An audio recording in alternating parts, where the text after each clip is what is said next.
নমস্কার বন্ধুরা, এডি স্টোরি চ্যানেলে আরও একটা নতুন ভিডিওতে আরও একবার সবাইকে স্বাগত জানাই। আমার আজকের রেসিপি একদম কম তেল মশলায় আলুর তরকারি। লুচি, পরোটা, রুটির সাথে এই আলুর তরকারিটা কিন্তু খেতে খুবই ভালো লাগে। একদম কম সময়ের মধ্যেই রান্নাটা করে নেওয়া যায়।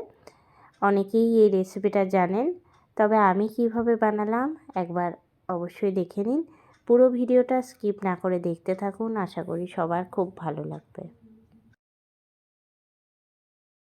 লুচি, পরোটা, রুটির সাথে খাওয়ার জন্য আজকে আমি যে আলুর তরকারিটা করছি সেই আলুর তরকারিটা কিন্তু আপনারা সহজেই বানিয়ে নিতে পারেন। সবার প্রথমেই খোসা ছাড়িয়ে আমি আলুটাকে একদম আলু পোস্তর মতন করে কেটে নিয়েছি। এরপর কড়াইয়ে আমি দিয়ে দিলাম সর্ষের তেল। আমি এখানে 3 টেবিল চামচের মতন তেল দিয়েছি। তেলটা হালকা গরম হয়ে গেলে তেলে ফোড়নে দিলাম কালো জিরে 1 চামচ, তার সাথে দিলাম চেরা কাঁচা লঙ্কা। এই কালো জিরে আর কাঁচা লঙ্কা ফোড়নটা কিন্তু আলুর তরকারিতে বেশি ভালো লাগে। এরপরে আমি দিয়ে দিচ্ছি কেটে রাখা আলুগুলো। এই আলুর তরকারিটা করতে গেলে কিন্তু খুব বেশি মশলা বা তেলের প্রয়োজন নেই। একদম কম তেল মশলাতেই এই রান্নাটা হয়ে যায়, আর খেতেও কিন্তু খুবই ভালো লাগে। রুটি, পরোটা, লুচির সাথে এই রকম আলুর তরকারি আমাদের সবসময়ই দরকার হয়। তেলে আলুটা দেওয়ার পরে একটুখানি নেড়ে নিলাম, তারপরে দিয়ে দিলাম একটা টমেটোটা আমি মাঝ বরাবর কেটে নিয়েছি। এরপরে দিয়ে দিলাম পরিমাণ মতন লবণ আর একদম সামান্য পরিমাণে হলুদের গুঁড়ো। লবণটা আর হলুদটা দেওয়ার পর একটুখানি নাড়িয়ে নিচ্ছি। গ্যাসের ফ্লেমটা হাই টু মিডিয়ামে রেখেছি। 5 থেকে 7 মিনিটের মতন আমি সমানে নাড়িয়ে নিচ্ছি। বেশ কিছুক্ষণ নাড়িয়ে নেওয়ার পর আলুটা একটুখানি ভাজা ভাজা হয়ে গেছে। এরপরে আমি এর মধ্যে দিয়ে দিচ্ছি মটরশুঁটি। আমি এই আলুর তরকারিটা কিন্তু মটরশুঁটি দিয়ে করব। শীতকালে মটরশুঁটি প্রচুর পরিমাণে পাওয়া যায়। শীতকালে যদি এইরকম আলুর তরকারি করতে চান তাহলে অবশ্যই মটরশুঁটি দিয়েই করবেন। আর খুব গরমে যখন মটরশুঁটি আপনারা পাবেন না হাতের কাছে, তখন শুধু আলুর এই তরকারিটা কিন্তু বানিয়ে নিতে পারেন। মটরশুঁটি না দিলেও তখন চলবে। দিয়ে দিচ্ছি এর মধ্যে জল। খুব বেশি কিন্তু ঝোল হবে না, সেজন্য পরিমাণ মতন জলটা দিতে হবে।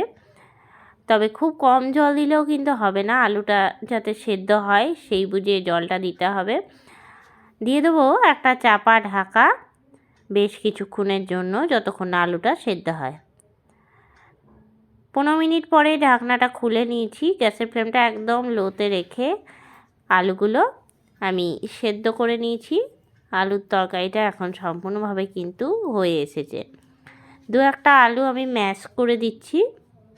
যেহেতু এই আলুর তরকারিটা রুটি, পরোটা, লুচির সাথে আমরা পরিবেশন করব, সেজন্য একটুখানি তরকারিটা ম্যাশ করে নিচ্ছি।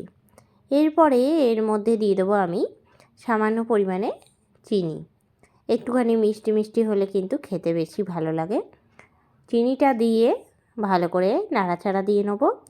আমি এখানে 1 চামচের মতন দিয়ে দিলাম চিনি। চিনিটা দিয়ে খুব ভালো করে নাড়াচাড়া দিয়ে নিচ্ছি। আর লুচি, পরোটার সাথে খাওয়ার জন্য কিন্তু এই আলুর তরকারিটা সম্পূর্ণভাবে রেডি হয়ে গেল। গ্যাসটাকে বন্ধ করে দিয়েছি। এবার পরিবেশনের জন্য আমি একটা বাটির মধ্যে তুলে রাখছি। কেমন লাগলো রেসিপিটা অবশ্যই আমাকে জানাবেন, আর আপনারাও এইভাবে একবার বাড়িতে তৈরি করবেন, আশা করি সবার খুব ভালো লাগবে। একদম কম তেল মশলায় এই রান্নাটা কিন্তু খুবই ভালো। আজকের এই রেসিপিটা আপনাদের কেমন লাগলো অবশ্যই আমাকে কমেন্ট করে জানাবেন। রেসিপিটা ভালো লেগে থাকলে লাইক করবেন, শেয়ার করবেন। এই চ্যানেলে নতুন বন্ধু হয়ে থাকলে চ্যানেলটা সাবস্ক্রাইব করা অনুরোধ রইল। আর যারা ফেসবুক পেজ থেকে দেখছেন অবশ্যই পেজটাকে ফলো করে দেবেন। আবারও নতুন কোনো রেসিপি নিয়ে হাজির হব। সঙ্গে থাকুন আর দেখতে থাকুন। সবাই ভালো থাকবেন, সুস্থ থাকবেন। ধন্যবাদ।